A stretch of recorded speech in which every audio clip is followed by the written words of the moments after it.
દાહોદ જિલ્લામાં આવેલા સંત આશારામ બાપુના આશ્રમમાં ગુરુ પૂર્ણિમા નિમિત્તે ગુરુ પૂર્ણિમા મહોત્સવ ધામધૂમથી ઉજવવામાં આવ્યો, જેમાં આશારામ બાપુ પ્રત્યે ખૂબ જ શ્રદ્ધાથી જોડાયેલા સાધકો દાહોદના આશ્રમ ખાતે ગુરુ પૂર્ણિમામાં ભાગ લઈ દરેક પોતાને ધન્યતા અનુભવતા જોવા મળ્યા. છેલ્લા ઘણા વર્ષોથી બાપુના કારાવાસ બાદ પણ સાધકોની શ્રદ્ધામાં સેજ પણ આંચ આવી નથી. સાધકોની ભીડ અને શ્રદ્ધા દ્વારા જોવા મળ્યું.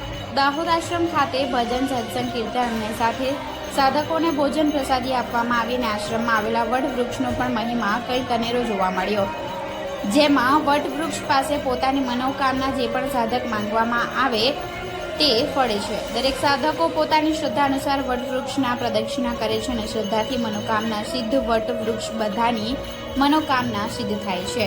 Bureau chief Raju Prajapati, Gujarat prime news, Dahod.